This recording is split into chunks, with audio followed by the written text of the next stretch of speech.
My name is Iris, and I'd spent 5 years protecting this country in ways my family would never understand. Not because they couldn't, because I literally couldn't tell them. Classified work has that effect. Everyone, can I have your attention? My sister Madison clinked her champagne glass at her engagement party. I want to thank you all for celebrating with me and Trevor tonight. I stood in the corner, nursing my ginger ale, watching 200 guests applaud. Madison's smile turned sharp. And I especially want to thank my family for their support. My father Richard, the most successful commercial real estate developer in the state. Hear, hear, someone shouted. My mother Barbara, who runs 3 charity organizations, Madison continued. And of course my little sister Iris, who, well, she's here. Laughter rippled through the crowd. My face burned. Trevor leaned into the microphone. What does Iris do anyway? That's the million-dollar question, Madison laughed. Iris, honey, are you still doing that consulting thing, or did that fall through too? My father joined them on the platform. Madison, be nice to your sister. I am being nice, Daddy. I'm just curious what she does all day. Every time I ask, she gives vague answers about government contracts. Sounds made up to me, my mother chimed in. Iris has always been creative with excuses. I have a job, I said quietly. Speak up, failure, someone yelled from the crowd. More laughter. Madison's eyes glittered. Come on, Iris. Tell everyone what you really do, or can't you, because there's nothing to tell. I can't discuss my work, I said, my voice steadier now. How convenient. Madison turned to the crowd. My sister can't talk about her top-secret job. Meanwhile, I'm a senior marketing director at Preston and Associates. Trevor is a cardiac surgeon, but Iris, she's got secrets. Madison, that's enough, I said. Is it, though? You've been mooching off government unemployment for years, haven't you? Living in that tiny apartment, driving that ancient car. It's embarrassing. My father nodded. Iris, sweetheart, there's no shame in admitting you need help. I have connections. I could get you an entry-level position at one of my properties. I don't need help. I have a career. Doing what? My mother demanded. You're 32 years old with nothing to show for it. No husband, no real job, no accomplishments we can brag about. Do you know how humiliating it is when people ask what both our daughters do? Trevor wrapped an arm around Madison. Babe, maybe we should... No, Trevor. Iris needs to hear this. We've coddled her for too long. Madison's voice dropped to mock sympathy. Sis, it's okay to be the family failure. Not everyone can be successful. Some people are just meant to exist. The crowd murmured agreement. I felt tears threatening, but refused to give them the satisfaction. I'm leaving, I said. Of course you are, Madison called after me, running away, just like always. I was halfway to the door when it opened. A man in dress blues walked in, his chest covered in ribbons and medals. Commander Jake Stevens, Navy SEAL, and someone who knew exactly what I did for a living. Iris Walker? His voice carried across the silent room. Everyone turned to stare. Commander Stevens, I acknowledged. He crossed the room in swift strides, stopped directly in front of me, and snapped to attention. His hand rose in a crisp salute. It's an honor, ma'am. The room went dead silent. I returned Commander Stevens's salute automatically, muscle memory from countless briefings. At ease, Commander, I said softly. He dropped his salute but didn't stop talking. I apologize for the interruption, but I wanted to personally thank you before you left. The intelligence package you provided last month in Kandahar saved 12 of my men. Madison's champagne glass slipped from her fingers, shattering on the marble floor. I'm sorry, my father said, stepping forward. There must be some mistake. This is my daughter Iris. She doesn't work in Naval Intelligence Support Activity, sir, Commander Stevens said crisply. Miss Walker has been a senior intelligence analyst for 5 years. She holds top-secret, sensitive, compartmented information clearance. Her work in counterterrorism operations has been invaluable. That's impossible, my mother whispered. Stevens turned to address the crowd. I'm Commander Jake Stevens, SEAL Team 3. 3 weeks ago, our unit was preparing for a hostage rescue in Afghanistan. Miss Walker identified a trap that would have gotten my entire team killed. Because of her analysis, we changed our approach. All 12 SEALs came home alive. All 6 hostages were recovered safely. Iris? My father's face had gone pale. Is this true? I couldn't tell you, I said. It's classified. Why didn't you say something? Madison demanded, her voice shrill. Because I signed a non-disclosure agreement. Because people's lives depend on operational security. Because unlike you, Madison, I don't need public validation for my work. Trevor was staring at me like he'd never seen me before. You save lives? She does more than that, Stevens said.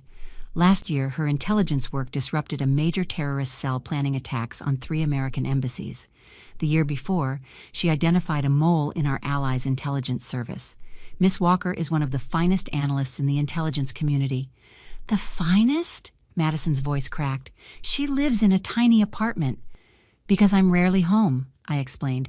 I spend most of my time at secure facilities or deployed overseas. The apartment is just a place to keep my mail. The ancient car? My mother asked weakly. Paid in cash so there's no paper trail. Basic security protocol. Madison's face twisted. You let us think you were a failure. You assumed I was a failure, I corrected. I never said that. You just never bothered to listen. This is unbelievable, my father said. Iris, I owe you an apology. Several, actually, I said. But I need to leave. Commander, thank you for your service. The honor is mine, ma'am. He saluted again before I walked out. I thought that was the end of it. I was wrong. 2 days later, my friend Sarah Chen called.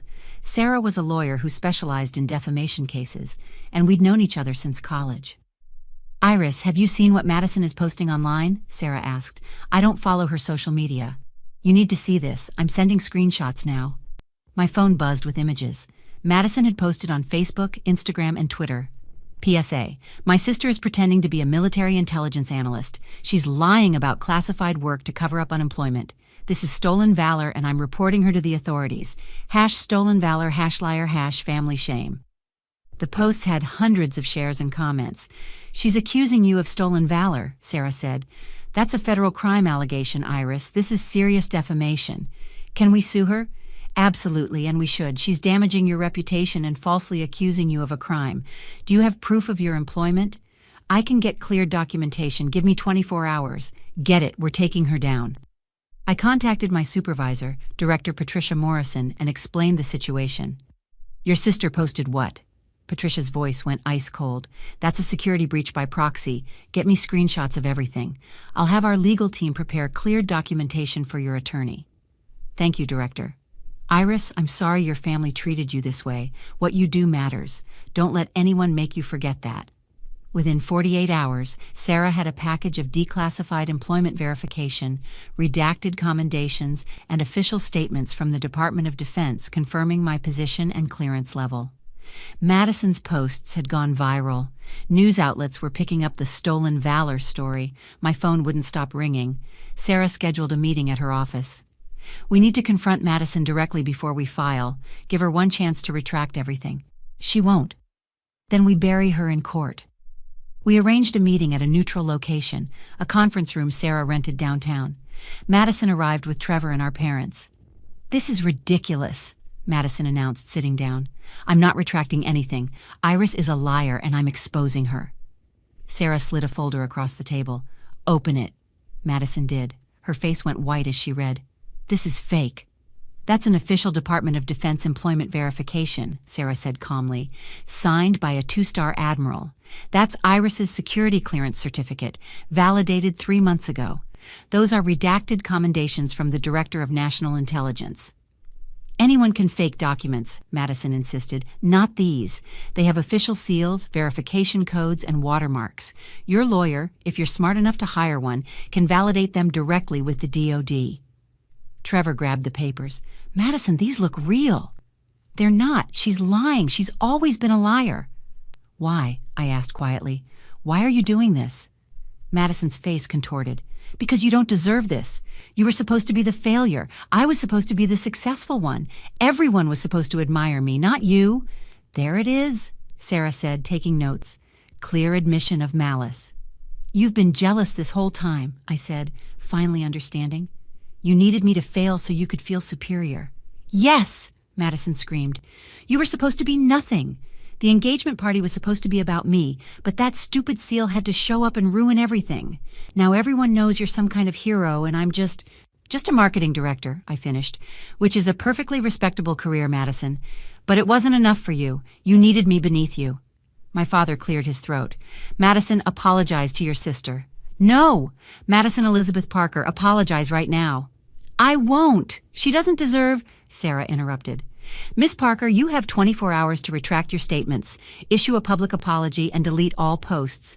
If you don't, we're filing a defamation lawsuit for $5 million. $5 million? Trevor gasped.